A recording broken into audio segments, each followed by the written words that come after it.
اعوذ باللہ من الشیطان الرجیم بسم اللہ الرحمن الرحیم۔ کتاب علامتی طریقہ تدریس کا سبق نمبر 15 علامات فعل مجہول آپ کو ارسال کیا گیا ہے، اور یہ سبق اس حوالے سے بھی بڑا اہم ہے کہ قرآن پاک میں بہت کثرت سے جو ہے وہ فعل مجہول، یا انگلش میں ہم پیسو وائس کہتے ہیں، اردو میں مجہول کہتے ہیں، عربی میں بھی مجہول کہتے ہیں، اور انگلش میں اس کو پیسو وائس کہتے ہیں۔ اچھا، انگلش میں بنانا بھی جو ہے وہ مشکل ہوتا ہے، آپ نے دیکھا ہوگا بہت سارے قوانین ہوتے ہیں۔ اردو میں بھی جو ہے وہ ہم کہتے ہیں کہ خط پڑھا جاتا ہے، یا شعر مارا گیا، یا میچ دیکھا گیا، خبر سنی گئی، یہ سارے جو ہے وہ فعل مجہول کے جو ہے وہ مثالیں ہیں۔ اچھا، عربی میں جو ہے وہ جو فعل مجہول ہے یا پیسو وائس بنانا بہت جو ہے وہ آسان ہے، ٹھیک ہے نا۔ اور اس کا بڑا آسان طریقہ آپ یہ سمجھ لیں کہ جو علامات ہم نے پڑھی ہیں اتنی کی نا، الف تے نون، یہ شروع میں آتی ہیں تو یہ پریزنٹ ٹینس ہوتا ہے، سم ٹائم فیوچر ہوتا ہے، لیکن میں اس کو جو ہے وہ ہمیشہ پریزنٹ ٹینس ہی کہتا ہوں تاکہ آپ کو آسانی رہے، کیونکہ عربی میں خاص فیوچر کے لیے جو ہے وہ سین اور صوفہ، یہ دو جو ہے وہ حروف کہہ لیں، یہ لگتے ہیں تو خاص جو ہے وہ فیوچر ٹینس ہو جاتا ہے، ورنہ عموماً جو ہے یہ پریزنٹ ٹینس ہی جو ہے وہ اس میں شمار ہوتا ہے۔ اس لیے ہم اس کو الجھاتے نہیں ہیں، آسانی کے لیے آپ سمجھ لیں کہ شروع میں علامات ہوں تو اکثریت پریزنٹ ٹینس ہوتی ہے، اور آخر میں علامات ہوں اتنی کی تو وہ پاسٹ ٹینس ہوتی ہے۔ تو شروع میں جو اتنی کی علامات جو ہم نے پڑھتے ہیں کہ مثال کے طور پہ ادخلو الف ہے، تدخلو تے ہے، ندخلو نون ہے، یدخلو وہ ہے، تو دیکھیں ان سب کے اوپر جو ہے وہ زبر ہے۔ ادخلو کے پیچھے الف کے اوپر زبر ہے، تدخلو میں تے کے اوپر زبر ہے، ندخلو میں نون کے اوپر زبر ہے، اور یدخلو کے اوپر زبر ہے۔ اسی طرح اگر آخر میں آتی ہیں تو دخلا لام کے اوپر زبر ہے، دخلو الف ہے، دخلتا، ٹھیک ہے نا۔ تو یہ بھی جو ہے وہ، تو آپ دیکھیں کہ شروع میں جو ہے وہ ہمارے پر کسی بھی حرف، یعنی جس سے شروع ہوتا ہے کسی بھی حرف پر پیش نہیں ہے۔ تو بہت آسانی کے لیے آپ سمجھ لیں کہ جس بھی لفظ جس میں علامت جو ہے وہ شروع میں آخر میں ہو، جو فعل ہوتا ہے، ورب ہوتا ہے، اس کے اگر شروع کے حرف پر پیش ہو تو بس یہ پیسو وائس ہے۔ بہت آسان ہے، بہت آسان ہے، بس آپ نے دیکھنا ہے کہ کسی بھی حرف جو لفظ ہے اس کا پہلا جو حرف ہے اور علامت والا ہونا چاہیے اس میں، یعنی اتنی کی علامت شروع میں ہو یا آخر میں ہو، تو اگر اس کے اوپر پیش ہوگا تو آپ یہ سمجھ لیں کہ اب جو ہے وہ اس کا ترجمہ جو ہے وہ جو ہے ایکٹیو نہیں ہوگا بلکہ پیسو ہوگا۔ اچھا، دوسری بات یہ سمجھ لیں کہ مثال کے طور پہ عربی میں جو فعل ہے یعنی وہ 3 حرف سے بنتا ہے نا، ہم اسے کہتے ہیں فعل، فے، عین، لام، ٹھیک ہے نا۔ تو یہ 3 حروف ہوتے ہیں، اور اسی جیسے کوئی بھی لفظ ہو سکتا ہے، کوئی بھی حروف ہو سکتے ہیں۔ تو ان کی جو 6 شکلیں ہیں، یعنی جس شکل میں آتا ہے کہ دوسرے حرف پر کیا جو اعراب ہوتا ہے، تو وہ 6 شکلیں ہیں، ٹھیک ہے نا۔ اس میں ضربہ ہے، اس میں نصرہ ہے، اس میں سمعہ ہے، اس میں فتحہ ہے، اس میں کرمہ ہے، اور حسبہ ہے۔ اچھا، اس کو یاد کرنے کی ضرورت نہیں ہے، یہ ہم اس پہ بہت زیادہ توجہ دی جاتی ہے جب ہم صرف نحو پڑھتے ہیں، بڑی اچھی بات ہے کہ آپ پڑھیں اور اس کو دیکھیں۔ تو عربی میں جو ہے وہ یہ 6 شکلوں میں جو ہے وہ آتے ہیں، ٹھیک ہے نا۔ اور اس میں فرق کیا ہوتا ہے؟ زیر زبر پیش کا فرق جو ہے وہ ہوتا ہے۔ ہمارے طریقہ تدریس میں اور کسی بھی طریقہ تدریس میں ایک بات بڑی اہم ہے، اور اس کو جو ہے وہ آپ گرہ سے باندھ لیجئے، وہ یہ ہے کہ ہم جو ہے وہ حرف یا لفظ جو ہے اس کو بنانا نہیں سکھاتے، ٹھیک ہے نا۔ ہم یہ نہیں بتاتے کہ آپ جو ہے وہ پہلے حرف پر جو ہے وہ پیش ڈالیں، اور ماضی کی صورت میں جو ہے وہ اس کے بعد جو ہے وہ جو یعنی فعل ماضی کی صورت میں آخری سے پہلے والے حرف کے نیچے زیر لگا دیں۔ فعل مضارع، یعنی میں اس کی بات کر رہا ہوں مجہول کی، فعل مضارع کی صورت میں آخری حرف سے پہلے والے حرف کے اوپر زبر لگا دیں۔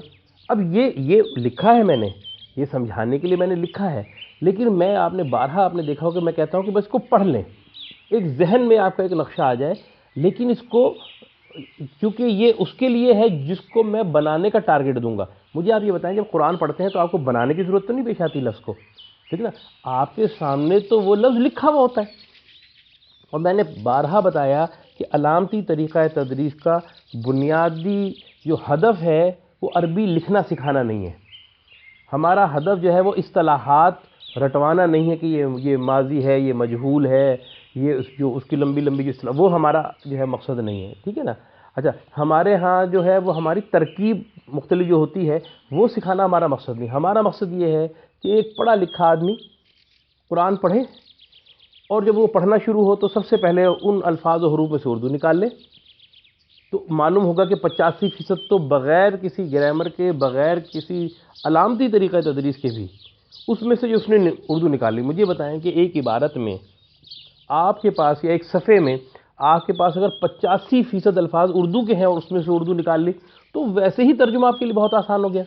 اس کے بعد آپ نے دیکھا کہ علامات کیا ہیں، اتنی کی علامات شروع میں ہیں، اتنی کی علامات آخر میں ہے، کاف ہے، ہا ہے، ان علاماتوں کو آپ نے دیکھا. اور پھر انہی علامات میں ایک علامت آج میں نے اضافہ کر دیا کہ آپ نے دیکھا کہ لفظ کے شروع میں اتنی تو آ رہا ہے، ٹھیک ہے نا، اور آخر میں بھی آ رہا ہے بعض الفاظ، اور لفظ جو شروع ہو رہا ہے وہ پیش سے شروع ہو رہا ہے. تو فوراً سمجھ جائیں کہ یہ کیا ہے، یہ پیسیفائز ہے. تو ہم جو ہے وہ لفظ بنانا نہیں سکھاتے بلکہ لفظ پہچاننا سکھاتے ہیں کہ لفظ تو موجود ہے قرآن میں. اسی طرح تلاوت جو ہے وہ آپ کانوں سے سن رہے ہوں گے تو آپ فوری طور پہ دیکھیں کہ جو لفظ آپ کے کان میں آیا ہے اگر اس کے شروع میں پیش ہے تو آپ یہ سمجھ لیں کہ اس کا ترجمہ جو ہے وہ مجہول کی شکل میں جو ہے وہ ہوگا. تو یہ بہت آسان ہے، انگلش میں بہت مشکل ہے، اردو میں بہت مشکل ہے، لیکن جو ہے وہ عربی میں جو ہے وہ یہ بہت اچھا. اس کا ترجمہ کرتے وقت ہم نے تھوڑا سا چونکہ فرق ہے، مثال کے طور پہ جو ہے وہ کوئی ہم لفظ بولتے ہیں، مثال کے طور پہ ضربہ بولتے ہیں تو اس نے ضرب ماری، اور اگر ہم اس کو پیش پہ یعنی شروع میں پیش لگاتے تھے زوربا کر دیتے ہیں تو اس کو ضرب ماری گئی، تو ہم نے اس کو جو ہے اس کو بھی ریڈ کر دیا، اور ماری گئی جو اصل میں مجہول کی شکل ہے اس کو بھی جو ہے وہ ہم نے کر دیا. اچھا، باقی تفصیلات ہیں، آپ اس تفصیلات کو یاد کریں، بڑی اچھی بات ہے، نہ یاد کریں تو بھی کوئی مسئلہ نہیں ہے، آپ کو انشاءاللہ لفظ کو پہچاننے میں کوئی مشکل نہیں ہوگی. تو اس کے بعد جتنے بھی ہم نے قرآنی مثالیں دی ہیں، ایک تو میں نے آپ کو بتایا کہ 6 ابواب جو ہیں وہ ماضی کے بھی اور مضارع کی بھی، جو 6 شکلیں میں نے آپ کو بتائی وہ الحمدللہ ہم نے تمام کی تمام دے دی، اور ان کے مجہول بھی تمام کی تمام ہم نے دے دی. بہت آسانی ہو گئی کہ پہلے لفظ پہ جو ہے وہ پیش آ گیا تو بس کافی ہے. بعد میں جو ہے وہ زیر اور زبر والی بات اگر آپ کو یاد نہیں بھی آ رہی تو لکھا تو ہے نا آپ کے پاس موجود ہے، تو آپ نے کنسنٹریٹ جو ہے وہ کرنا ہے شروع کے پیش کے اوپر، اور فوری طور پہ ترجمہ آپ کو آنا چاہیے کہ اس نے شیر مارا تو ہم نے اس نے کو جو ہٹا دیا تو ہم کہیں گے شیر مارا گیا. خالد نے اخبار پڑھا تو خالد کو ہٹا دیا تو ہم کیا کریں گے، اخبار پڑھا گیا. اسے کہتے ہیں پیسیفائی، اسے کہتے ہیں فعل مجہول. اردو میں بھی آتا ہے، انگلش میں بھی آتا ہے، ٹھیک ہے نا. تو فاعل کو ہم نے ہٹا دیا تو باقی جملہ جو ہے وہ ہوگا. تو اردو میں اس کی تکرار کر لیں، جب اردو میں تکرار کر لیں گے بہت سارے الفاظ آپ کو معلوم ہے کہ جتنی رپورٹنگ کی جاتی ہے اخبارات میں بھی تو اس میں بہت بڑا حصہ جو ہے نا وہ پیسیفائز کا ہوتا ہے نا، کہ یہ دیکھا گیا کہ ایکسیڈنٹ جو ہے وہ ہو گیا اور اتنے مریضوں کے ساتھ یہ ہو گیا، انہیں اسپتال لے جایا گیا، ان کو طبی امداد پہنچائی گئی. یہ سارے جو ہے یہ پیسیفائز کے اندر ہوتے ہیں، ٹھیک ہے نا، انگلش میں بھی، اور وہ بڑے اہم ہیں. تو عربی میں ہماری خوش قسمتی یہ ہے کہ صرف اور صرف ہم نے پیش کو تلاش کرنا ہے. پیش کو تلاش کیا، ہم نے دیکھا، اور ہمیں ترجمہ کرنا آنا چاہیے کہ ہم جو ہے پیسیفائز کا کیسے ترجمہ کرتے ہیں. تو اس کا جو ہے وہ ہم نے ترجمہ کیا. اس کے بعد ہم نے جو ہے نا وہ قرآنی مثالیں جو ہے وہ دی ہیں، اور کافی اچھی تعداد میں بھی ہیں یہ مثالیں.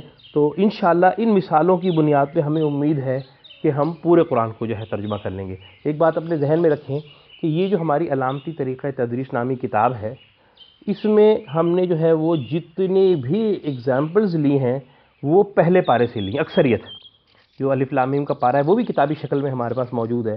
تو ہم نے کوشش یہ کی ہے کہ اس کتاب کے ساتھ جتنی اگزامپلز ہیں وہ پہلا پارہ الف لام میم میں اس سے لی گئی ہیں، اور ہماری جو آسان صلاحات ہے اس سے لی گئی ہیں.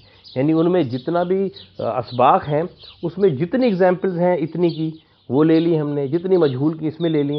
تو آپ اس کتاب کو اگر پڑھ لیں گے تو آپ یہ سمجھ لیں کہ پورا پارہ جو ہے اس کے لیے پڑھنا بڑا آسان ہو جائے گا، کیونکہ اسی کی ساری مشکل الفاظ ہیں. یعنی یہ جو کتاب ہے یہ سمجھ لیں گرہیں ہیں.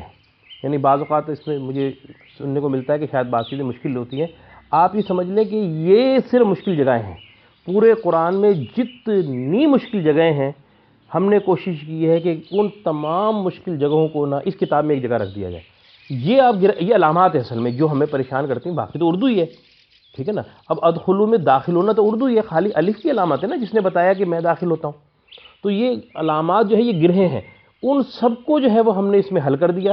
انشاءاللہ یہ کتاب آپ کی مکمل ہوئی تو آپ پھر ذہن میں رکھیں کہ پھر بالکل قرآن جو ہے وہ آپ کے لیے جو ہے وہ رواں جو ہے وہ ہو جائے گا، بہت آسان ہو جائے گا۔ تو یہ ہمارا جو ہے سبق جو ہے تھا فعل مجہول ہم نے آپ کو بتایا۔ اللہ تعالیٰ سے دعا ہے کہ اللہ تعالیٰ ہمارے لیے اس قرآن کو آسان کر دے، ہمارے لیے اس کو سمجھنا آسان کر دے۔ گویا ہم اپنی زبان کو جیسے آسانی سے سمجھتے ہیں، اے اللہ تعالیٰ ہمارے لیے اس کی آسانی پیدا فرما۔ لیکن اللہ تعالیٰ آسانی بھی اس وقت فرماتا ہے جب ہم ہمت سے کام لیتے ہیں، جب ہم صبر سے کام لیتے ہیں، جب ہم مستقل مزاجی سے کام لیتے ہیں۔ تو بالکل آدھا کورس کا موضوع ختم ہو گیا آپ کا ایڈوانس کا، آدھا جو ہے وہ رہ گیا ہے آپ کا انشاءاللہ۔ لگ رہے ٹیسٹ ضرور دیں، میں نے دیکھا کہ بہت کم لوگ جو ہے وہ ٹیسٹ دیتے ہیں اور باقی پڑھتے ہیں۔ تو یہ میں نے آپ سے ریکویسٹ کی تھی کہ یہ 51 دن کا کورس ہے، ٹھیک ہے نا۔ تو 51 دن تو ہم اللہ کے لیے دے سکتے ہیں، کیا یہ سودا برا ہے کہ اس خالی جو ہے وہ 51 دن یا 75 گھنٹے کہہ لیں اسے، 75 گھنٹوں کے بعد ہمیں تحفے میں یہ بات ملے کہ ہم نماز پڑھیں تو ہمیں ایسے سمجھ آئے جیسے اردو میں، قرآن کی تلاوت سنیں تو اس میں سے ہمیں جو ہے وہ بالکل اردو کی طرح سمجھ میں آ رہا ہو۔ تو بالکل یہ اللہ کی بہت بڑی نعمت ہے اور اللہ نے بہت زبردست موقع دیا ہے۔ آپ لوگ خاص طور پہ چونکہ ایڈوانس کورس کے لوگ ہیں، اس لیے آپ جو ہے نا اس میں بھرپور انداز سے سمجھیں اور پھر دل میں یہ عہد کریں کہ انشاءاللہ پھر اس کو ہم نے باقی دنیا تک بھی جو ہے وہ پہنچانا ہے۔ اللہ تعالیٰ ہماری کوششوں کو جو ہے وہ قبول فرمائے۔ وآخر دعوانا ان الحمد للہ رب العالمین۔